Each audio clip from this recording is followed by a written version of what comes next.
Welcome back, travelers, to Shadows of Moonlight. I'm Alara Blackhaven, and the Bayou isn't done with us just yet. Previously, on Marais de Lune, a drifter named Elias Thibodeau walked out of the fog into a town full of men with gold eyes and a silver-haired woman who told him he'd finally come home. Tonight, on the far side of town, the swamp decides to wake someone else up. This is Marais de Lune, Part.2, the girl who hears the bayou. On the far side of Marais de Lune, where the road gave up and turned to straight mud, the bayou woke Lila Boudreaux up the only way it knew how. It screamed, not in sound, in feeling. Leela shot upright in her narrow bed, hand flying to her chest. Her heart was slamming hard enough to rattle the old rosary tacked above her headboard. The room was dark, but not quiet.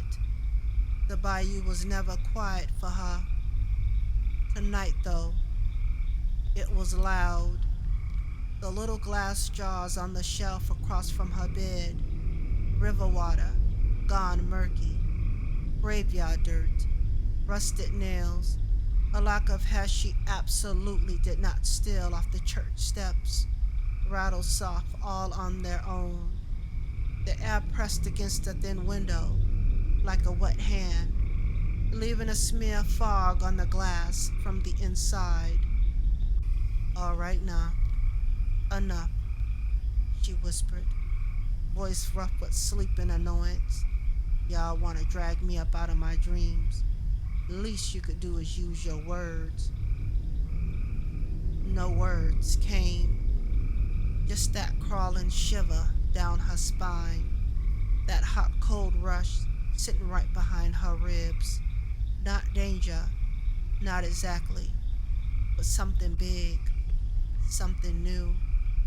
She swung her legs over the side of the bed and hissed when her bare feet hit the cold floorboards. The jaws clinked again, sharper this time, like teeth knocking together. I said, I hear you, Leela muttered, pushing her wild hair out her face. You don't have to throw a tantrum. The air thickened, heavy and expectant. Her eyes slid to the little table by the window. Candle stubs melted into crooked towers. A cracked porcelain saucer, stained brown from 100 readings. A battered deck of cards with the edges worn soft from her hands. She stared at the cards. The cards stared right back. Every time she let the bayou talk to them, it showed her something she couldn't unsee. Last time it given her 3 days worth of nightmares and a nosebleed that wouldn't quit. No, she told the dark, even as she stood up. Not tonight. I'm tired. My head hurts. And Preacher Landry already thinks I'm half a devil as it is. The window panes shuddered in their frame. A hairline crack zipped another inch down the glass with a tiny, angry ping. Leela closed her eyes and sighed. Fine, she said. Last one. You hear me? You want my eyes open. You better make it worth it. She sat at the little table, fingers hovering over the deck. They trembled just a bit. Not that she'd admit it to anybody with the pulse. You pull, she told the bayou, settling the cards between her palms. I'm just the hands. She drew. One card. Another. A third. The room fell away. For a heartbeat, Leela wasn't sitting in her tiny house at the edge of Marais de Lune. She was knee-deep in black water, moonlight laying a crooked path across the bayou. The fog out here wasn't soft like in town. It clung, thick and low, crawling around her legs like it was trying to pull her under. Cypress trees rose up on either side, like bones sticking out the earth. Spanish moss hung low, stirring in a wind she couldn't feel. The air tasted like iron and old secrets. On the far bank, something moved. Not a man, not a wolf. Something caught clean between. It stepped out of the mist slow, like it knew she was watching. Fur dark as the bayou at midnight, shoulders broad enough to make the trees look small. When the moonlight hit its back, color slid along the thick ruff of fur.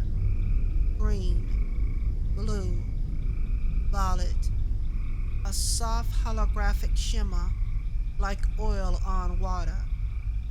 Here, gone, here again. Only the eyes stayed the same. Bright, solid, gold.